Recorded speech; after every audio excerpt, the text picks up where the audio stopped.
ये कहेंगे कि हम लोगों ने वहां पर अपनी बात रखी, न्यायाधीश ने उसको सुना, सुन करके समझा उसकी प्रकृति को। अब वो जो उनका विस्तृत निर्णय आएगा उसमें वो अपना दोनों पक्षों की बात और अपनी बात कहेंगे, उसमें हम लोग फिर विश्लेषण करेंगे। एक बड़ी बात ये कही गई है सरकार की जो एएजी होते हैं एडिशनल एडवोकेट जनरल, उन्होंने कहा अपनी बात में अपनी तरफ से पक्ष रखा कि वो दोनों बटुक कभी भी इस आश्रम में नहीं रहे। ये स्टेटमेंट कितना हुआ मानता है? उन्होंने खुद माना इस बात को। अच्छा, उन्होंने इस बात को माना? नहीं रहे। देखिए, अभी तक जितना बड़ा प्रचार किया जा रहा था कि आश्रम में बटुकों का शोषण, गुरुकुल में बटुकों का शोषण और इनके यहाँ ये होता है, ये जो बात चलाई जा रही थी उसको तो जो एजी हैं उन्होंने ही समाप्त कर दिया। उन्होंने ये कह दिया कि इस आश्रम में ये बटुक नहीं रहे।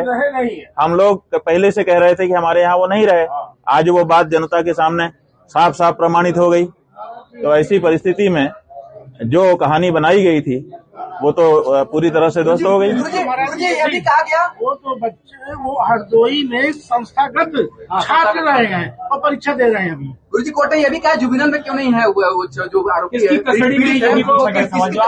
हाँ, हाईकोर्ट ने ये कहा है कि जो उनके अंडर में है ब्रह्मचारी के, वहां से जुवेनाइल कोर्ट जो है बच्चों को उनके कस्टडी में दिया जाए। ये देखिए, ये आज जो हाईकोर्ट ने कहा है यही कार्यवाही पहले दिन से थाने में जब वो गए थे सूचना लेके वहां होनी चाहिए थी।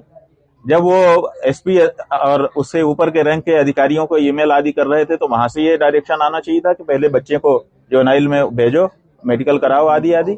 और उसके बाद जब वो कोर्ट में गए थे तो कोर्ट को भी ये कहना चाहिए था कि बच्चों की कस्टडी उचित संस्था को प्रदान की जाए ताकि उनका संरक्षण हो और उनका दुरुपयोग न किया जा सके। लेकिन हाई कोर्ट तक जाते जाते ये नहीं हुआ।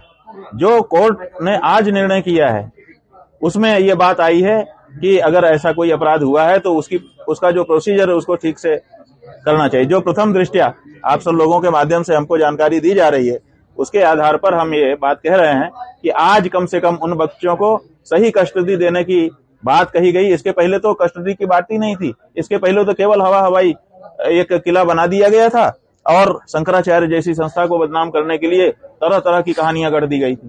तो आज कम से कम एक सही प्रोसीजर जो एक पॉक्सो कोर्ट का होना चाहिए वो उसका एक अक्स दिखा है। बाकी तो